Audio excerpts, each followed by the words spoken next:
Primeiramente, pode me dizer seu nome, se apresentar, falar qual foi a sua formação acadêmica, né? Qual a sua trajetória? Meu nome é Cláudia Márcia Genásio de Souza, eu sou professora de História, fiz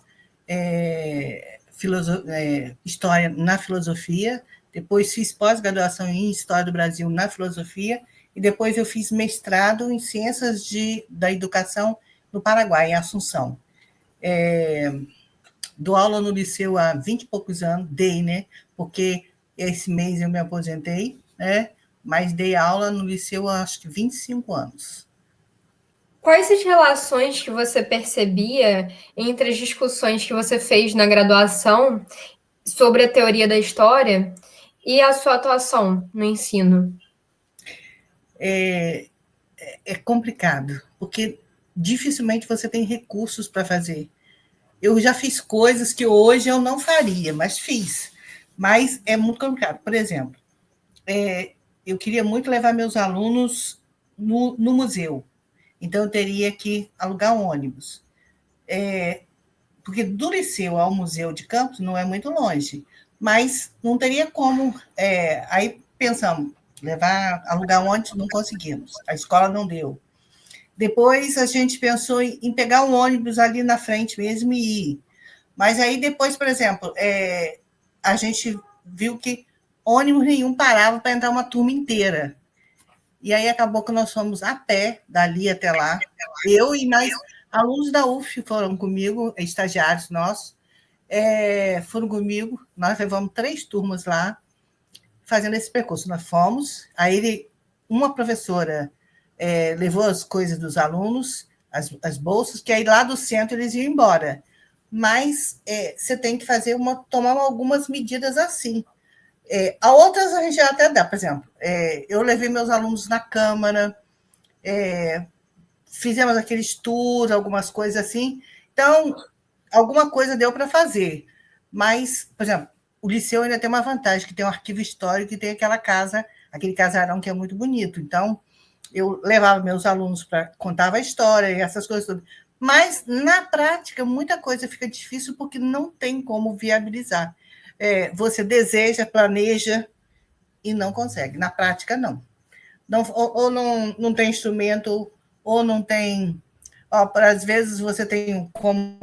Nós temos hoje uma sala maker lá no liceu, mas eu não sei mexer.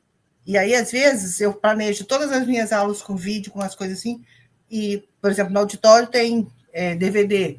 Aí o que acontece? Ninguém sabe mexer, ou então o funcionário que mexe não vai. Então, é uma coisa que desestimula. Quando você abordava tempos de conceitos de tempo histórico, de representação histórica, como que você mobilizava eles na sua prática em sala de aula? Você sabe que eu não sei nem dizer. Que eu penso assim, eu levava eles assim em excursões desse tipo. Museu, aí contava, por exemplo, o casarão do liceu, a gente podia contar a história daquilo ali. Na Câmara também, eu levei meus alunos para passear lá e tem todo um contexto. Mas na sala de aula mesmo, quase nada. O que é teoria da história para você e como que ela se relacionava com a sua prática em sala de aula? Sinceridade, hoje, nem sei dizer para você, porque depois de 27 anos de escola, e esses últimos anos, então, que eu adoeci, as coisas para mim foram mais empurrada, entendeu? Nem sei dizer. O que eu apliquei, não sei te dizer mesmo.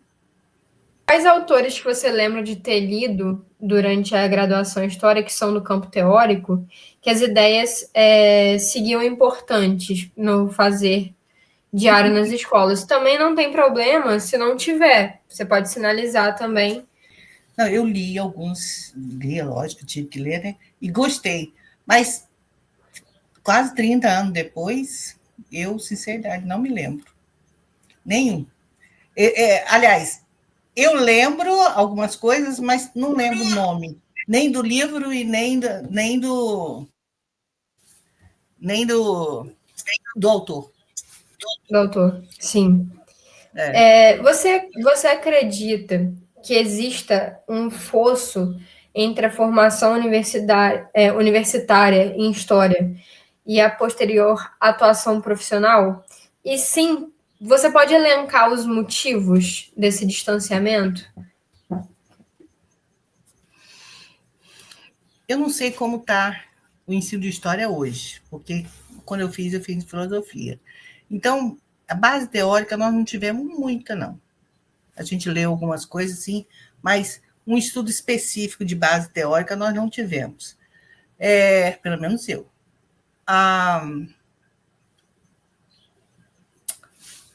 Eu acho que há uma distância bem grande, porque na prática é aquilo que eu falei.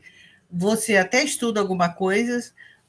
Eu lembro que eu saí da faculdade com 1001 coisas na cabeça, mas que quando você chega na prática, falta de recursos, falta de estímulo, falta de incentivo, falta de uma porção de coisa, dificulta todo esse processo. Mas, na realidade, eu estudei algumas coisas de teoria, mas, na prática, elas quase não entraram, quase não funcionaram. E hoje, eu não sei pela UF, né? Mas na época da filosofia, quase nada. Entendeu? Então, aí também não seguia por aí, não. Entendi. Por fim, como que você vê a sua formação acadêmica em um curso de graduação em História? De que forma que isso afetou você, né, na sua vida? Não, eu gosto de história, gosto de pesquisa. Então, para mim, foi muito bom. Que engraçado que eu comecei fazendo pedagogia. Minha mãe que forçou a barra, que queria que eu fizesse pedagogia. Um mês depois que eu estava fazendo pedagogia, eu tranquei a matrícula e falei, se vocês me colocarem em história, eu vou, senão eu não estudo mais. E eu gostava de história. E gostava por conta de uma professora de história que eu tive, chamada Maria Nilza. Ela deu aula, acho que na UF, durante muitos anos, eu acho. Agora está aposentada. Então, eu passei a gostar, porque eu dizia que ela tinha história no sangue. E aí, depois disso, eu passei a me apaixonar por história. Então, quando eu fui fazer... Aí, quando eu saí da pedagogia e entrei na história, que fez isso, a faculdade me trocou, eu vi que eu estava no caminho certo. E aí, logo depois, eu terminei a faculdade no final de um ano, no outro ano eu já entrei dando aula. Fiz concurso, passei e comecei dando aula. Então, eu gostei muito. Mas eu também entendo que eu careci mais, eu precisava de mais. E eu mesmo investi em mim mesmo, entendeu? Em questões de teorias, de dinâmicas. Algumas coisas eu fazia, outras não tinha como. Mas também prejuízo da minha parte. Agora, estudar história para mim foi o máximo. Porque eu era apaixonada por história. Eu não, sou apaixonada por história. Então, para mim foi muito bom. Não só fazer história, mas também a pós-graduação, que também eu fiz em história. Gostei muito, foi um tempo muito precioso para mim. Então, eu gosto de história, gosto de ler história, gosto de participar. Mas eu vou dizer para você sinceridade, meus últimos anos eu não tinha mais empolgação nenhuma. Que outros fatores pessoais envolveram isso, né? Mas eu percebi que eu desanimei. Mas continuei, né? Continuei.